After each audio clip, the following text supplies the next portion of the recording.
بسم اللہ الرحمن الرحیم۔ کہتے ہیں کہ موسیٰ علیہ السلام بنی اسرائیل کے درمیان خطبہ دینے کے لیے کھڑے ہوئے تو ان سے پوچھا گیا کہ لوگوں میں سب سے زیادہ علم والے کون ہیں؟ حضرت موسیٰ علیہ السلام نے فرمایا میں، تو اس پر اللہ عز و جل خفا ہو گئے کہ علم کی نسبت میری طرف کیوں نہ کی؟ تو اللہ نے حضرت موسیٰ علیہ السلام پر عتاب کیا اور فرمایا حضرت خضر علیہ السلام تم سے زیادہ صاحب علم ہیں۔ تو موسیٰ علیہ السلام نے اللہ سے ان تک پہنچنے کا طریقہ پوچھا۔ فرمان آیا کہ اپنے ساتھ مچھلی لے لو اور اس کو تھیلے میں رکھ لو، پس جہاں وہ مچھلی گم ہو جائے وہیں اس کا پتہ ہے۔ تو حضرت موسیٰ علیہ السلام نے مچھلی تھیلے میں رکھی اور چل پڑے۔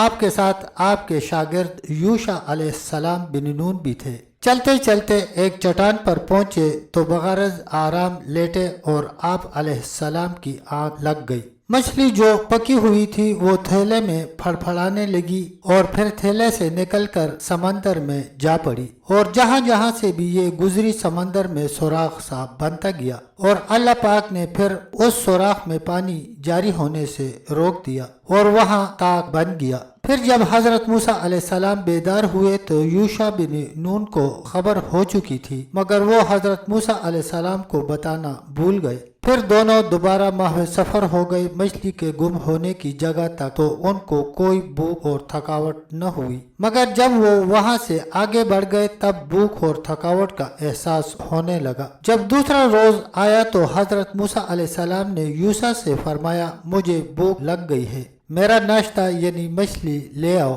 تو یوشع علیہ السلام ابن نون نے جواب دیا کہ جب ہم نے چٹان پر ٹیک لگائی تھی تو مچھلی پانی میں چلی گئی، اور شیطان نے مجھ سے اس بات کو محو کر دیا اور میں آپ کو بتانا بھول گیا، اور اس مچھلی نے سمندر میں عجیب سا راستہ بنا لیا تھا، یعنی جہاں جہاں وہ گئی وہاں پانی نہ چلا بلکہ سوراخ بنتا گیا۔ اس پر دونوں کو انتہائی تعجب ہوا۔ پھر حضرت موسیٰ علیہ السلام نے یوشع سے فرمایا وہی جگہ تو ہم تلاش کر رہے تھے۔ پھر دونوں اپنے نقش قدم پر چلتے ہوئے لوٹ گئے۔ واپس چلتے چلتے اسی چٹان تک پہنچے تو وہاں ایک شخص کپڑا اوڑے لیٹا ہوا تھا، اور یہی جناب حضرت خضر علیہ السلام تھے۔ تو حضرت موسیٰ علیہ السلام نے سلام کیا تو انہوں نے فرمایا تیری سرزمین میں سلام کہاں سے؟ انہوں نے کہا میں موسیٰ ہوں۔ حضرت خضر علیہ السلام نے پوچھا بنی اسرائیل کے پیغمبر موسیٰ؟ جی ہاں، میں آیا ہوں تاکہ آپ جو بلائی جانتے ہیں مجھے بھی سکھائیں۔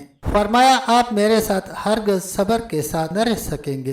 اے موسیٰ علیہ السلام، مجھے اللہ کا عطا کردہ ایسا علم ہے جو آپ کو نہیں، اور جو کچھ آپ جانتے ہیں اس کے بارے میں کچھ نہیں جانتا۔ حضرت موسیٰ علیہ السلام نے جواب میں کہا کہ آپ مجھے انشاءاللہ صبر کرنے والا پائیں گے اور میں آپ کے حکم کی تعمیل کروں گا۔ حضرت خضر علیہ السلام نے حضرت موسیٰ علیہ السلام سے کہا بس اگر آپ میرے پیچھے چلتے ہیں تو مجھ سے کسی چیز کے متعلق سوال نہ کرنا حتیٰ کہ میں خود بتاؤں۔ پھر دونوں چل پڑے۔ ساحل پر دونوں چلتے رہے یہاں تک کہ ان کے پاس سے کشتی گزری، تو انہوں نے کشتی والوں سے کہا کہ ہمیں بھی سوار کر لو۔ انہوں نے خضر علیہ السلام کو پہچان کر ان کو سوار کر لیا اور ان سے کوئی معاوضہ یا کرایہ بھی نہ لیا، اور حضرت خضر علیہ السلام نے سوار ہوتے ہی تیشے سے کشتی کے تختوں میں ایک تختہ توڑ ڈالا۔ تو موسیٰ علیہ السلام نے کہا موسیٰ علیہ السلام نے کہا ایک تو اس قوم نے ہم کو بغیر معاوضے کے سوار کیا، پھر آپ نے ان کی کشتی کو توڑ دیا، کیا آپ ان لوگوں کو غرق کرنا چاہتے ہیں؟ جناب خضر علیہ السلام کہنے لگے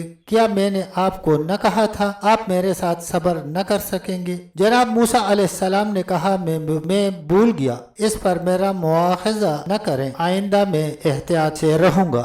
پھر دونوں حضرات کشتی سے نکلے اور ساحل پر چلے جا رہے تھے کہ حضرت خضر علیہ السلام نے ایک بچے کو دوسرے بچوں کے ساتھ کھیلتے ہوئے دیکھا، تو حضرت خضر علیہ السلام نے اپنے ہاتھوں میں اس کا سر پکڑا اور اسے مار ڈالا۔ تو حضرت موسیٰ علیہ السلام سے نہ رہا گیا اور بول اٹھے، کیا آپ نے ایک بچے کو بغیر کسی کے بدلے ناحق مار ڈالا ہے؟ آپ نے برا کام کیا ہے۔ حضرت خضر علیہ السلام نے پھر سے کہا، کیا میں نے آپ کو نہ کہا تھا کہ آپ میرے ساتھ صبر کی ہرگز طاقت نہ رکھیں گے؟ کہا، اگر اس کے بعد آپ سے سوال کروں تو پھر مجھے ساتھ نہ رکھیے گا۔ پھر دونوں چل پڑے حتیٰ کہ ایک بستی میں پہنچے اور اہل بستی سے کھانا طلب کیا اور اہل علاقہ نے ان دونوں کی میزبانی سے انکار کر دیا۔ پھر دونوں آگے بڑھے اور ایک جگہ پر دیکھا کہ ایک دیوار گر رہی تھی، تو حضرت خضر علیہ السلام نے اس کو دوبارہ تعمیر کر دیا۔ اس پر حضرت موسیٰ علیہ السلام بول پڑے کہ یہ تو ایسی قوم ہے کہ ہم ان کے پاس آئے اور انہوں نے ہمیں کھانا بھی نہ کھلایا اور ہماری کوئی مہمان نوازی نہ کی، تو اگر آپ اس کام کے بدلے میں ان سے کھانا طلب کر سکتے تھے۔ اس پر جناب خضر علیہ السلام کہنے لگے کہ اب آپ سے الگ ہونے کا وقت آن پہنچا ہے، مگر اس سے قبل میں آپ کو ان باتوں کا بھی بتائے دیتا ہوں جن پر آپ صبر نہ رکھ سکے۔ رسول اکرم صلی اللہ علیہ وسلم فرماتے ہیں، ہماری خواہش تھی کہ موسیٰ علیہ السلام صبر کرتے تاکہ اللہ مزید دونوں کی باتیں ہمیں بتلا دیتا۔